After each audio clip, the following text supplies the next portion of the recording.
There's a sound a body makes when it hits a kitchen counter that you never forget. Not a slam. A thud, low and wet, like a bag of flour dropped from a height. I heard that sound on a Thursday in November, in my own kitchen, and it came from my mother. I didn't scream. I want you to know that first, because I've thought about it 1,000 times since. Why didn't I scream? I just stood there with a gravy boat in my hand, and I watched my husband's shoulder connect with my 61-year-old mother's chest, and I watched her go down between the island and the stove, and the only thing I could think, the only thought my brain would produce, was, the good china is still on that counter. If she grabs for it, it'll cut her. That's what shock does. It hands you a small, useless thought to hold onto so you don't have to hold the big one. 18 minutes later, I was sitting in a plastic chair at the Fairview Police Department under a light that buzzed like it was tired of itself, and a detective I'd never met was leaning toward me with a phone in his hand, and he was not asking me anything. He was begging. "Mrs. Coyle," he said. "I need you to listen to this before you say another word to your husband. I need you to actually listen. I want to tell you what was on that recording. I will. But first you need to understand how I got to that chair, because the woman who walked into that kitchen with a gravy boat was not the same woman who walked out of that police station 4 hours later. Something ended that night. Something else, something I didn't know I'd lost years ago, got handed back to me. My name is Mara Coyle. I was 34 years old that November, and by any measure you'd use at a dinner party, my life looked finished, in the good sense, like a house that's done being built and is just waiting to be lived in. I had a husband, Daniel, who coached our son's soccer team on Saturdays and remembered to defrost the chicken. I had a job I liked, doing intake for a non-profit that placed foster kids with families, which is a funny thing to type out now, considering. I had a 4-year-old, Wes, who called every vegetable a green regardless of its actual color. And I had my mother, Linda, who lived 20 minutes away and who I loved with the specific, exhausted love you have for a person who raised you and never quite stopped trying to. Linda and Daniel did not get along. I want to be honest about that, because I spent years being dishonest about it, mostly to myself. My mother didn't like him from the engagement dinner on. She never said it in a big dramatic way. She said it in small ways, a pause before she answered when he told a joke, a habit of asking me, alone, in the kitchen, "And how are you, really?" like the question had a second floor to it. I used to get so angry at her for that. I remember standing at her sink once, maybe 2 years into the marriage, drying a mixing bowl too hard, and saying, "Mom, he is not your ex-husband. You cannot keep looking at my marriage and seeing yours." Because my father left when I was 9, and he didn't leave quietly, there was a lot of yelling in that house before he did, a lot of doors, a lot of "your father's tired" as an explanation for bruises on the drywall. I grew up believing my mother's radar for angry men was permanently miscalibrated, forever picking up signals that weren't there, because it had been burned once and never properly reset. That's the wound. That's the thing that made this particular betrayal built exactly for me. I had spent my entire adult life proving to my mother that I would not repeat her marriage. I had built my whole identity as her daughter around the idea that I could tell the difference between a good man having a bad day and a bad man on a good one. I had staked my relationship with her on being right about Daniel. Daniel, for what it's worth, is magnetic. Not in a showy way. In the way that makes a room organize itself around him without anyone deciding to let it. He had a laugh that made strangers laugh along before they even knew the joke. He remembered the names of people's dogs. At our wedding, my Aunt Pauline pulled me aside, half drunk on champagne, and said, "You got the good one, honey. You got the one that stays." I have thought about that sentence more times than I can count since November. Our house sat on a cul-de-sac with a red maple out front that Wes liked to collect leaves under, and every Thursday before Thanksgiving, my mother came over to help me cook, a tradition older than my marriage, older than my job. Going back to when it was just the two of us in a 2-bedroom apartment with a stove that only had 3 working burners. She'd arrive with her canvas bag of spices because she didn't trust mine, and we'd stand shoulder to shoulder at the counter, and for 2 or 3 hours, whatever tension existed between her and my life would soften into the smell of sage and onion and the particular comfort of doing something with your hands next to someone who taught you how. That Thursday, she brought the spice bag. She brought a bottle of the sparkling cider Wes liked. And she brought, tucked into the outer pocket of her purse where I would not see it until much later, a folder. The fight didn't start about the folder. It started about money. Daniel had been distracted for weeks. I'd noticed it and done what I always did with things I noticed and didn't want to look at directly, which was to name it something smaller than it was. He's stressed at work. He's tired. My mother noticed it too, but she named it correctly, out loud, at my kitchen island, while I was basting a turkey and Daniel was pouring himself a second bourbon at 4 in the afternoon. Daniel, she said, in the mild voice she used when she was about to not be mild, Mara mentioned you two are behind on the mortgage this month. Is everything all right with the business? I remember freezing with the baster in my hand. I hadn't told her that. I'd told my sister that, in confidence, months ago. In a moment of worry I regretted the second it left my mouth. Daniel's face did something I'd never seen it do. Not anger, not yet. A kind of recalculation, fast, like a man checking which doors in a room are locked. That's not really your business, Linda, he said, and his voice had an edge under the pleasantness, a blade wrapped in a napkin. It's my daughter's business, she said. Which makes it mine when she's worried enough to talk about it. She talked to you a lot? About us? Daniel, I started. No, he said, and set the glass down harder than he needed to. I want to know. Does she come here and report on me? Is that what this is? My mother did not back down. She has never once in her life backed down from a man raising his voice, and I used to think that was a strength I hadn't inherited. That afternoon I learned it was the thing that saved us. I asked a simple question, she said, stepping around the island, closer to him, closer to me. You don't have to answer it. But don't you dare make my daughter the villain in your own mess. That was the sentence that did it. Your own mess. I watched something in him snap taut like a wire pulled past its rating, and he crossed the space between them in 2 steps, and his hand came up, not a slap, not at first, a shove, both hands to her shoulders, and my mother, 61 years old, 5'4", went backward into the corner of the granite island and then down, and her head caught the edge of the counter on the way, and the gravy boat I was holding slipped out of my hand and shattered on the tile, and Wes, who had been in the next room with his cars, started to scream. That's the moment the ground shifted. Not the shove itself. The scream. Because in it I heard every version of that same sound from my own childhood, and I understood, all at once, standing in broken porcelain, that I had built a life to specifically not produce that sound, and I had failed. I called 911 with my hands shaking so badly I dropped the phone twice. My mother was conscious, thank God, she was conscious, pressing a dish towel to the back of her head, and even hurt, even bleeding, the first thing out of her mouth wasn't about herself. Get Wes, she said. Get him out of the room. Daniel stood by the island, breathing hard, and I watched him do something that chilled me more than the shove had. He composed himself. Physically, visibly, like a man adjusting a tie. By the time the operator answered, he was already talking, already ahead of me. My mother-in-law fell, he said, close enough to the phone that the operator could hear him, loud enough that it was clearly for my benefit. She's been unsteady lately, we've been worried about her.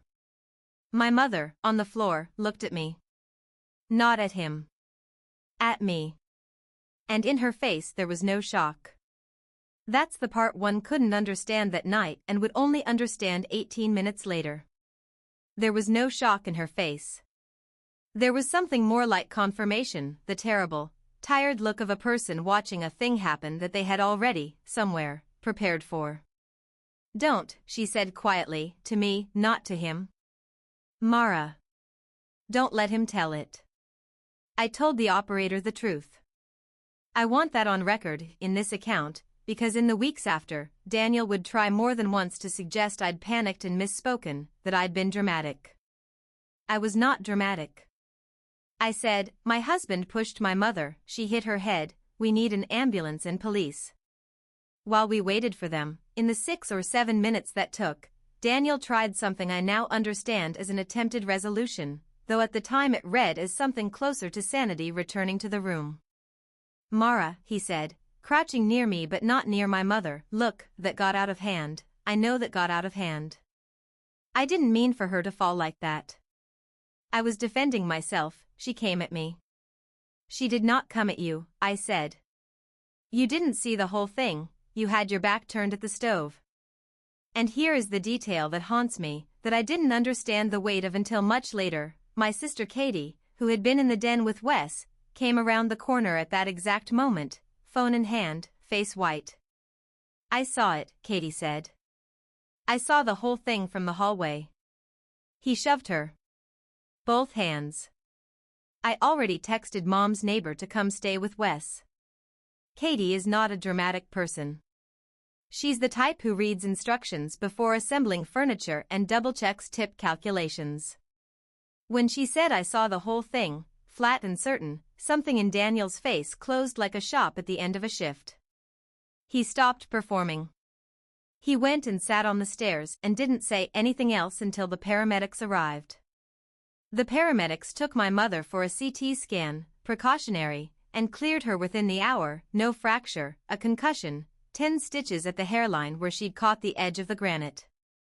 The police who'd responded to the 911 call separated us the way they're trained to, Daniel in the front room with one officer, me in the kitchen with another, and it was there, giving my statement, that Officer Reyes asked me a question that split my understanding of the last decade in half. Mrs. Coyle, has your husband been physical with anyone in the household before tonight? No, I said, immediately, honestly, as far as I knew. Never. Not once. Not with me, not with our son. Reyes nodded slowly, in a way that wasn't disbelief exactly, but wasn't nothing either. Okay. We're going to need you both to come down to the station. Your husband's being placed under arrest for domestic battery, that's standard once there's a documented injury and a witness. This isn't optional, ma'am, and it isn't a reflection on you. I remember the drive to the station more as sensation than sequence, the cold vinyl of the passenger seat in Katie's car, because I couldn't drive, my hands wouldn't cooperate. Streetlights sliding past in long orange smears because I was crying without quite noticing I was crying, my phone buzzing with a single text from my mother, sent from the ambulance, that I didn't open until we were already in the parking lot. It said, there's a folder in my purse. Blue folder. Ask them about 2019. I stared at that message for a long time. 2019 meant nothing to me. 2019 was Wes being born. 2019 was Daniel starting the business. 2019 was, as far as I knew, one of the good years. Inside the station, Katie went to sit with Wes, who our neighbor had brought over, and I was led to a small room with the buzzing light, and that's when Detective Halloran, the one from the cold open, the one with the phone already in his hand, sat down across from me and told me, with an urgency that didn't match the mildness of a domestic dispute paperwork, that before I said one more word to Daniel, on the phone, in a hallway, anywhere, I needed to listen to something. That's the reframe. The thing I'd thought I understood, a bad night, an aberration, a man who'd never done this before, was about to be revealed as something I had never understood at all. Halloran set an old department-issued recorder phone on the table between us, the kind with a scuffed case and a cracked corner, and he said, this is a call that came into this department in March of 2019. It's been sitting in a case file that got closed without a follow-up, because the reporting party withdrew the complaint 48 hours after making it. I pulled it 20 minutes ago because your mother told the responding officer to. He pressed play. The audio was tinny, filtered through years of storage, but the voice was unmistakable. It was my mother's voice, 7 years younger, tighter with fear than I had ever once heard it in my life. I need to report, my daughter's husband. He grabbed her. I saw the mark on her arm. She said she walked into the door, but I saw it. I saw his hand. She won't say anything. She's scared. Please, somebody has to write this down even if she won't. I sat there in that plastic chair and I did not breathe for what felt like a very long time. I remembered March of 2019. I remembered a bruise on my forearm, for fingerprints, that I told my mother I'd gotten from carrying a paint can down the basement stairs badly. I remembered being annoyed with her for staring at it too long at Easter dinner. I remembered Daniel gripping my arm in the garage 2 nights before that, over an argument about a dented fender, gripping it hard enough that I gasped, and him letting go immediately and looking so stricken, so sorry, that I actively decided, the way you decide to believe a thing because the alternative is unbearable, that it had been an accident of intensity, not intention. I had never told my mother the truth. She had seen it anyway. She had called the police herself, behind my back, out of a fear so specific it had a case number, and when I found out, days later, that she'd been asked by an officer to confirm the report and I had denied everything, insisted there was nothing to investigate, she had withdrawn the complaint rather than force a war between us that I wasn't ready to fight. She had carried that call for 7 years. She had watched me build a marriage, have a child, defend that man at every Thanksgiving table where she so much as raised an eyebrow, and she had never once said I told you so, never once said I called the police on him in 2019 and you made me take it back. She had let me be angry at her instincts instead of grateful for them, because she loved me more than she needed to be right. The internal shift happened right there, in that chair, under that buzzing light. I had spent my whole adult life terrified of becoming a woman who couldn't see danger clearly, a woman like the one I imagined my mother had been. And it turned out my mother had seen everything, clearly, the whole time. The distortion had never been in her vision. It had been in mine, and I had aimed it at her like a weapon for 7 years to avoid aiming it at myself. The single most important line of the night, the one Halloran said next, quietly, not unkindly, was this: Mrs. Coyle, your mother didn't press play on this for you to feel guilty. She did it so you'd stop protecting the wrong person. They let me see Daniel before the arraignment, in a room with a table bolted to the floor and a guard by the door. I asked for it. Katie told me not to. Halloran told me it was my right and my choice. Daniel looked smaller across that table than he'd ever looked in our kitchen. The performance was gone. What was left was a kind of practiced patience, like he was waiting for the part of the evening where I forgave him, the way I always had. Mara, he said, you know me. You know I'm not, that's not who I am. Your mom's fine. This is going to blow over, we just need to get through the arraignment and... I heard the call from 2019, I said. I watched it land. I watched him search, fast, for a version of events where that sentence didn't mean what it meant, and find nothing, because there wasn't one. That was your mother being paranoid. That's exactly what I told you at the time. She never liked me, she was looking for. You gripped my arm in the garage until it bruised in 4 finger marks, 2 days before she made that call, I said, and my voice did not shake, which surprised me more than anything else that night. I told everyone I walked into a door. You let me tell everyone I walked into a door. And tonight you told a 911 operator my mother fell, while she was bleeding on my kitchen floor from a hit you gave her. I was scared, he said, and for 1 second I almost believed the fear was for me. I panicked, I didn't think. You didn't panic, I said. You performed. You've been performing since 2019. I just finally got a copy of the script. He didn't have anything after that. Men who've never had to answer for anything don't build a second argument, because they've never needed one.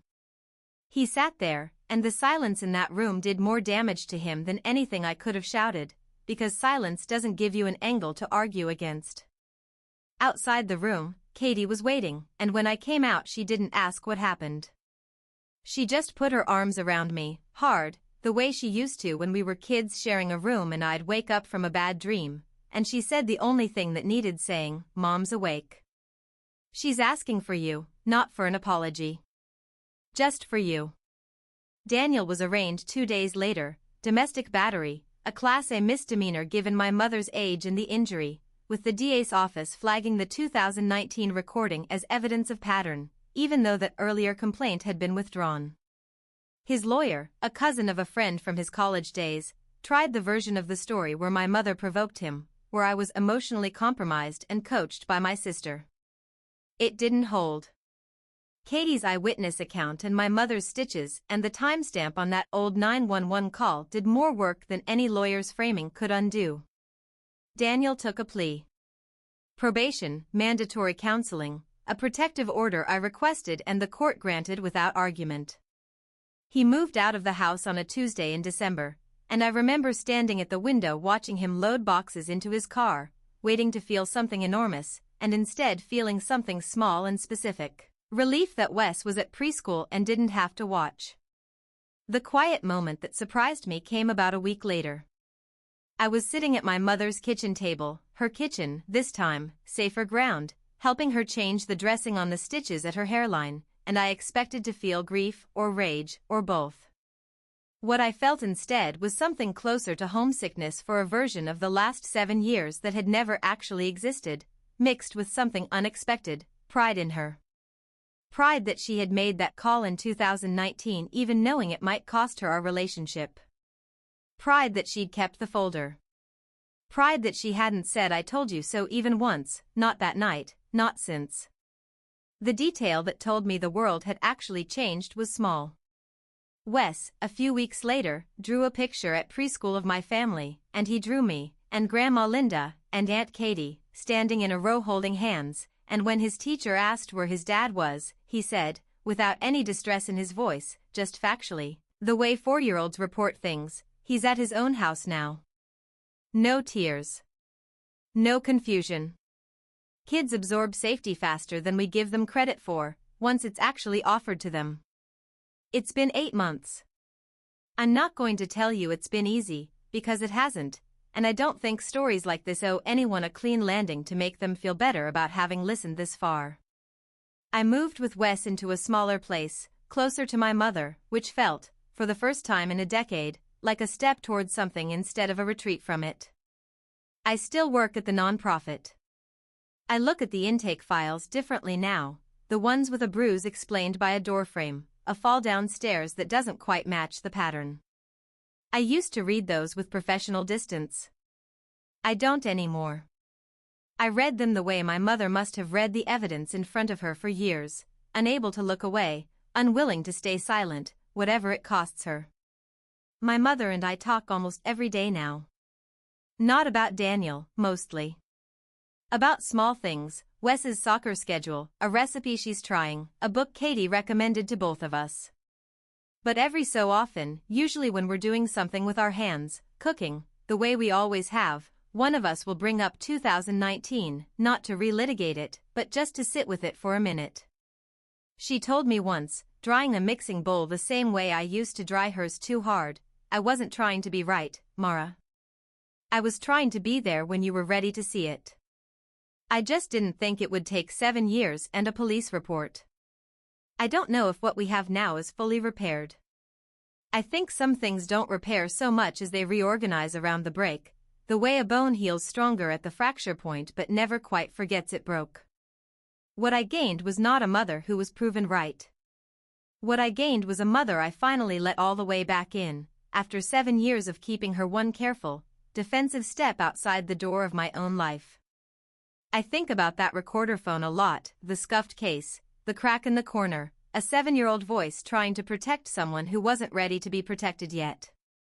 I used to believe that loving someone meant defending them, no matter the evidence, no matter who got hurt proving your loyalty. I know now that the people who actually love you aren't the ones you have to defend. They're the ones who keep the folder, keep the recording, keep the door open, for exactly as long as it takes you to finally walk through it. 18 minutes. That's how long it took, from the sound of my mother hitting that counter to a detective sliding a phone across a table and asking me to just listen. It's a strange thing, how little time it can actually take to hear something that's been waiting 7 years to be heard. I heard it. I'm still listening.